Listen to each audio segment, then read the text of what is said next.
څومره ځنډیږي چې جنگ ډېره ښه ده.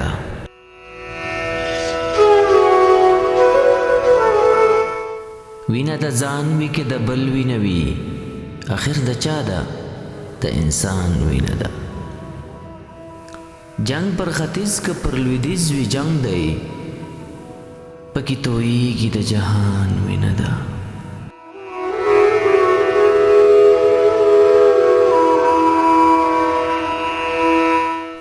بم که پر کور که پر سرحد وریږي، پرې ټپي کېږي د تعمیر اروا، کښتونه خپل او که پردي سوځېږي، وږي پاتېږي د فقیر اروا.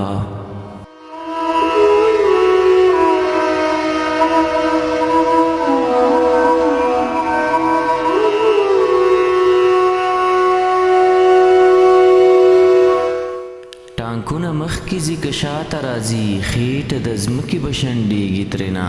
جشن د فتح وي که ویر د ماتې، ناوې د ژوند چې ژړېږي ترېنه.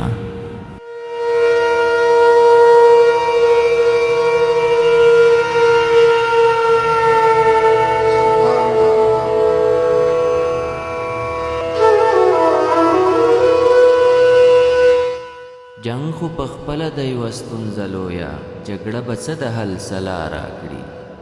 اورونه ویني به راوبهي نن، لوږه او تنده به سبا راکړي.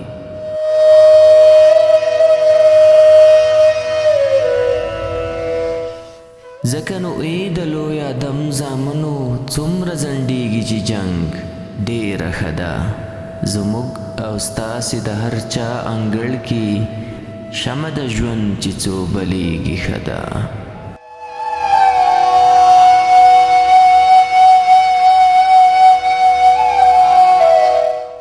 د ځان د ځواک د نمایش لپاره د انسانانو قتلول ضرور دي.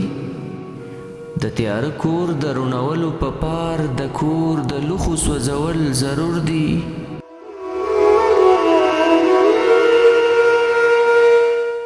جګړه خو نور هم ډګرونه لري، څه یو د اور وینو شبخون خو نه دی.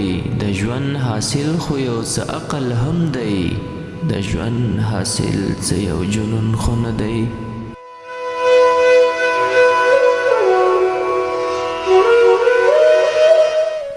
راځئ په دې توره تیاره نړۍ کې رڼا د فکر کړو هر چیرته عامه، چې ترې راوزیږي د سولې فضا، شروع کړو دغه جنگ له هره قامه.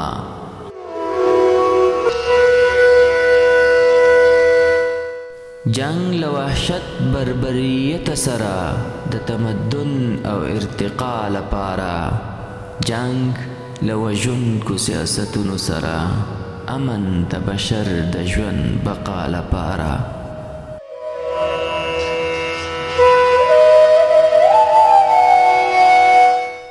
جنگ د غربت او غلامۍ پر ضد، امن د ښه نظام لرلو په پار. جنگ له ګمراهو مشرانو سره، امن د یوه ښه انجام لرلو په پار.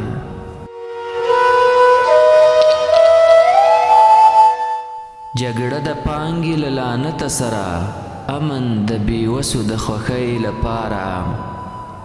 جنگ د جګړې د فلسفې پر ضد، سوله د ښکلې زندګۍ لپاره.